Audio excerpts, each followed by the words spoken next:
Kaugnay pa rin sa usapin ng sex for flight sa ating mga kababayang OFW sa Middle East, makakapanayam natin si Akbayan Representative Walden Bello. Siya ang nagbunyaga ng umano'y prostitusyon sa mga OFW shelter sa Middle East. Siya rin po ang chairman ng House Committee on Overseas Workers Affairs. Magandang umaga, Representative Bello. Howie, magandang umaga rin, and maraming salamat sa invitation mo to appear on your program. Yeah. So galing kayo sa Middle East, marami kayong mga nakausap doon, nag-imbestiga rin kayo. Ano po ba ang nalalaman nyo tungkol sa modus operandi nitong sinasabing sex for flight sa mga OFW shelters doon? Well, of course, Howie, first of all, to clarify, hindi ako galing sa Middle East ngayon. Pumunta ako sa Middle East pero to attend an international conference in Beirut. However, yung investigation ko has been mainly among the DFA as well as yung DOLE personnel dito sa Maynila. At dito nang galing yung mga datos that also were data taken from their personnel in their posts in Damascus, in Amman, and in Kuwait. So, nung unimpusyan namin itong sex for flight investigation, linapitan na kami at mas malaki pa pala yung mga nangyayari roon. And it was running sex rings in prostitution rings in Amman and in Kuwait. So ito yung mga ibinunyag namin na detalye and galing mismo sa loob ng DOLE at loob ng DFA itong mga datos na ito. So linawin lang po natin, wala kayo mismong nakausap na mga biktima o kamag-anak ng biktima? Wala akong sinasabing nakausap ko ang biktima o anak ng biktima. Klarong-klaro ako riyan na ang sources ko are from within the DFA and within the DOLE mismo. At unimpeachable ang mga sources na ito. I fully trust this because they have been the ones in touch with the victims and also with their colleagues both dito sa Maynila at doon sa mga areas na yung mga field doon sa 3 posts na yon. Okay, ano naman yung kwento nila tungkol nga dito sa sistema or yung practice? Ano ba yung modus operandi? Saan ba nagaganap itong mga sex for flight or prostitution rings na sinasabi niyo? Yeah, well, ito na nga yung masahol talaga rito kasi itong si Mr. Antonio, Mario Antonio, Assistant Labor Attaché doon sa Amman, Jordan, was running a prostitution ring using yung mga distressed OFWs. Pinapalabas sila ng 11 a.m. 11 p.m. sa gabi and selling our distressed OFWs to ang description is rich Palestinians in the Amman area. At yung sinabi sa amin ng mga sources namin is that ang $1,000 night or in dinars it's 300 ang bayad sa taong ito. At ito rin yung modus operandi ni Mr. Blas Marquez doon sa Kuwait. So ito yung dalawang officials ng POLO or Philippine Overseas Labor Office na tinukoy ho namin sa report based on the information that we got from our sources both within DOLE and within the DFA. Okay, and these victims are supposedly distressed OFWs. I guess these OFWs ay tumakas o umalis doon sa kanilang mga employers at lumikas dito sa Philippine Embassy natin at doon muna sila tumutuloy sa mga shelters. Paano ba yung sistema ng shelters? Are these in embassy compounds or and how guarded are these? Ito na nga yung problema kasi ito na nga, either they're in the embassy itself or they are close to the embassy. At doon sa Syria, sa Damascus, nandoon mismo sa embassy compound, no? So, ang problema rito is that tumutuloy sila roon kasi lumayas sila out of exploitation, and then they expect na magkakaroon sila ng protection. Iba pala ang nangyayari sa kanila. Either they're being sexually exploited right there, or they are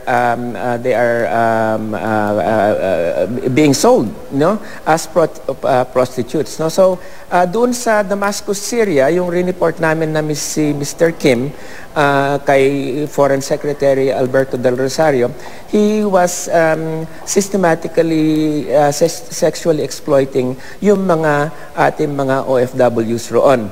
In fact, he had been caught at it, doing it 5 times, and very worried ang embassy personnel kasi ito yung isang violation ng trust-guardian relationship, no? Pero it's even worse yung nangyayari sa Jordan and sa Kuwait kasi it is actually running prostitution rings, which is a criminal offense by our laws, by Jordanian laws, and by Kuwaiti laws, no? It got so bad that ito si Mr. Antonio nag-request na yung Jordan government na siya ay mapauwi. At hindi gumalaw ang mga opisyalis natin. Finally, sinabi ng Jordanian government, pag hindi nyo pinalabas yan, pag hindi nyo pinauwi yan, we will declare him persona non grata. And only then did Dole recruit him, and recall him, and he's now back home. Yeah, according to your knowledge, how long have these practices been going on? Gaano katagal na itong mga sex rings sa Middle East? Well, yung complaints about Mr. Marquez date back to the late 90s, no? In fact, may COA report na which charged him with cheating yung mga OFWs pag bumibili sila ng overseas compliance certificate. Actually, he was making about 330,000 pesos a year since then out of cheating, no? So matagal na itong personnel, this guy was assigned to this area. Ngayon, yung kay Mr. Antonio naman, he has been yung complaints about him has followed him from his post in Tokyo, his post in Beirut, and now in Amman, no? So we're talking about several years. Now, how many victims have been exploited in those years? That is up to the investigation to be able to find out and resolve. Yeah, sinabi nyo, Congressman, na medyo these complaints date back years, and your sources come from the Department of Foreign Affairs itself. Pero nung nakapanayam namin si Foreign Secretary Albert Del Rosario, he said na yung mga allegations niyo sa press con was the first time na narinig daw niya itong mga allegations. Does that strike you as being strange? Hindi. Ang sabi ni Foreign Secretary is that this was the first time that he heard about them. Pero inamin naman ng mga opisyalis niya, and he himself admitted that those data were already with his senior officials, no? So it's just that hindi binigay sa kanya ng senior officials niya. Yeah. So dito naman sa yeah, go ahead.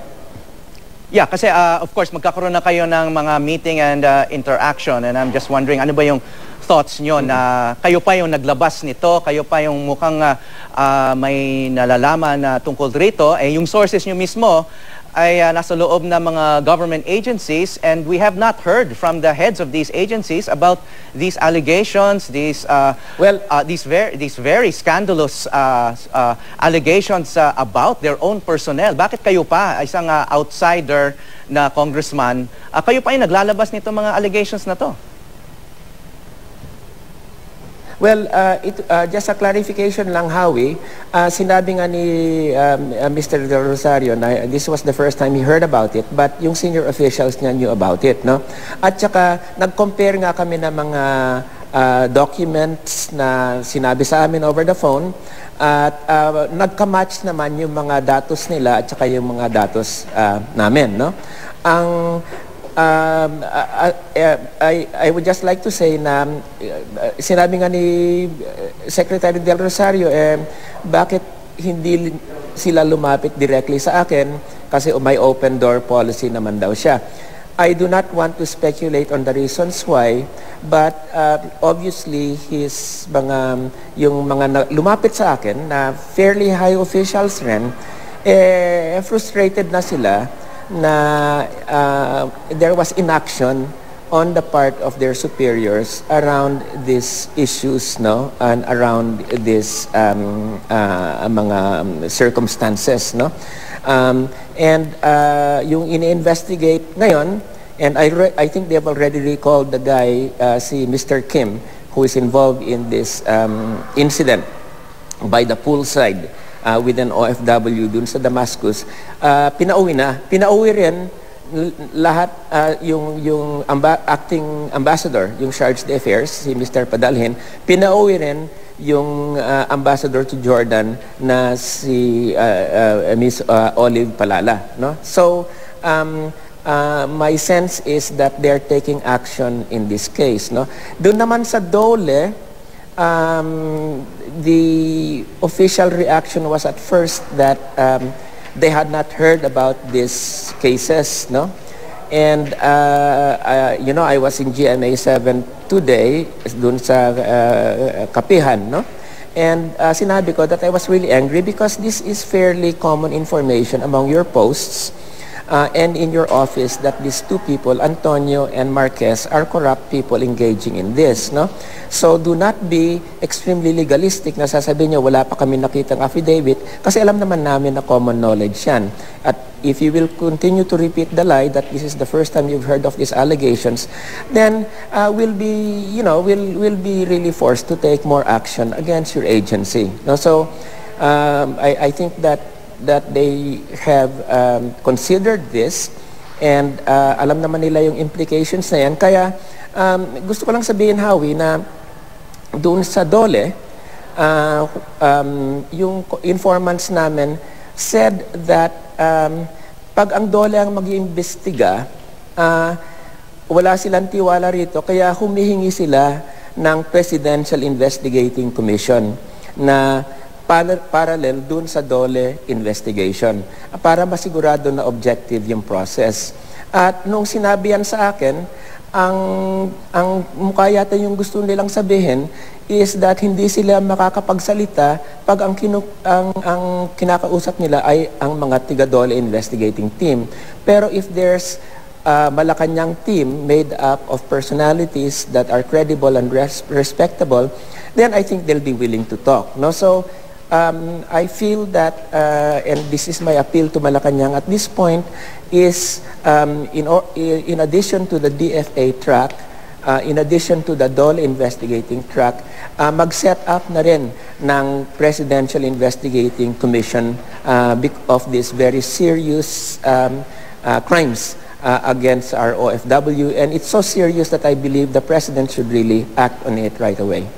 Okay, just to clarify one of the final points, sinabi nyo na alam ng mga senior officials ng DFA na matagal na itong nangyayari, pero the DFA, yung Foreign Secretary si Del Rosario, has been kept in the dark about it apparently. Since sinasabi nga niya, itong mga allegations ninyo, it's the first time he is finding out. Pero sinasabi nyo, it's not a secret in the DFA. So mukhang hindi sinasabi sa kanya na may mga ganitong pangyayari sa mga foreign posts. Well, to be fair, yung specific incident na hindi niya alam was regarding yung mga yung incident involving itong si Mr. Kim, who was caught in an intimate act with an OFW by the poolside doon sa Damascus Embassy. At that's very well documented, and his senior officials knew about it, pero for a variety of reasons, hindi pumunta sa kanya yung information. And mukha naman dun sa meeting namin kahapon, inamin naman ng mga senior officials na hindi ipinarating kay Secretary Del Rosario. But having said that he hadn't heard about it, now that he has heard about it, meron na akong commitment from Secretary Del Rosario, nagagalaw siya rito, at he will also act on the complaints against officials in Jordan, and in Kuwait. Kasi although yung officials sa Jordan and Kuwait are with the Department of Labor, the Philippine Overseas Labor Office, nevertheless, the one under the one country team, yung ultimately responsible for recommending the recall is the Philippine ambassador under the DFA. So, may kumpiyansa ako na ipagpapatuloy ni Secretary Del Rosario itong determined attempt to root out yung mga erring personnel. But having said that, sa tingin ko, maganda pa rin na aside from the DFA and DOLE track, magkaroon ng Malacanang Investigating Commission. Yeah, okay. You just finished a closed-door meeting, no, with DOLE, the Department of Labor. Sino po yung ka-meeting nyo at pwede nyong ikwento sa amin kahit konti yung mga napag-usapan ninyo? Yeah, wala naman sikreto sa napag-usapan namin. Si Acting Secretary Chato, kasi si Secretary Baldos, Rosalinda Baldos, is still in Geneva. At sinabi ko na yung mga concerns ko dun sa meeting na si Mr. Antonio should not be repeating those lies na tool kami ng mga recruitment agency, because that's a really sordid lie and that I'll really get upset if he ever repeats that again. Yung sinabi rin namin na may walang konfiyansa ang marami sa mga aming informants sa DOLE, kaya humihingi sila ng independent investigating track that's formed by Malacanang. Sinabi naman namin na we expect the results of this investigation and criminal prosecution to begin, to be finished as soon as possible. At sinabi ni Acting Sec Chato that they will be finished with this in 2 weeks time. And I also warned them that I am prepared if we do not get criminal prosecution procedures started against these two individuals and these two individuals in particular who are running sex rings, that I will resign from Congress in protest at the inaction of our government and its inability to bring criminals within its ranks to account. Did Acting Secretary Chato also say that she didn't know about these allegations about their own personnel? No, she did actually. She already knew. In the course of the meeting, in the course of the meeting and in talking to the press afterwards, she said that they had other cases. She did not elaborate on the cases, that they had acted on these cases, and that they had reorganized some of their offices in the Middle East because of their previous investigations. But she did not reveal what these cases were. She did not say whether they were sex cases or other criminal offenses, but that she would provide the press and our office with the results of their investigation of these other cases. So in light of that and other circumstances, doon sa meeting, aside from asking for an independent Malacanang presidential track on this, I also asked the DOLE to expand yung countries to be investigated to include at the least Qatar and the United Arab Emirates, because we just received reports last night that there were similar sexual incidents there. At saka extend historically back several years to investigate all of these incidents para maging klaro na yung extent of this. At isama na rin, hindi lang yung mga sex incidents, pero rin yung mga other acts of criminality, like yung mga overcharging Filipinos or other ways that yung mga our OFWs are ripped off by some of these erring embassy officials. So, I did not get a direct answer to yung request ko for expansion historically and geographically, or to expand it to other crimes beyond just sex. But I am confident naman that they will do this. Okay, so basically my understanding is she did not show you a specific knowledge of the particular sex rings na ini-expose nyo. She just referred vaguely to some cases that they already handled in the past. I'm just trying to understand how high up this information is already. Okay. Sir, one final question. Kaya lang, ang sinabi ko... Yes, sir. Yeah, one final question, sir, kasi we're running... Ang sinabi ko lang is that... Good. Go ahead. Yeah, okay, I'll go ahead. One final question, sir. I need to ask, si Ginoong Antonio, one of the accused, is that his name? When he was interviewed, he said na finifeed lang daw kayo ng information galing sa mga traffickers para siraan siya, no?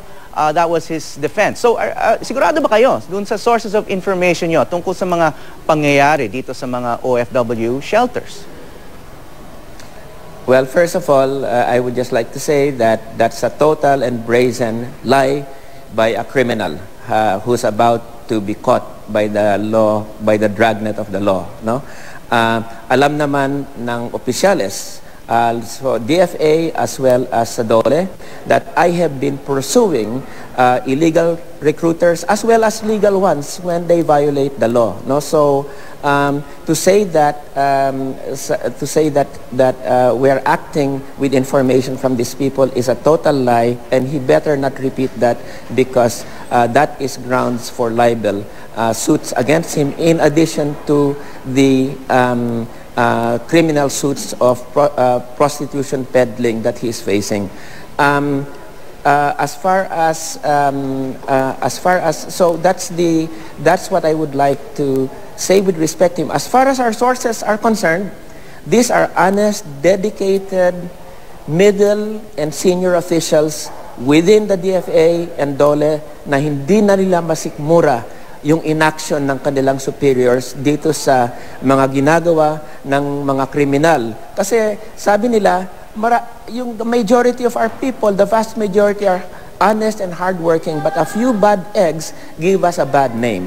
And so, you have no... Umpisa namin ang investigation ito, binuhos na lahat sa amin itong mga information na ito. So, we trust them kasi we know these officials are really the people who really serve the Filipino people. Okay, maraming salamat, Akbayan Representative Walden Bello, Chairman ng House Committee on Overseas Workers Affairs.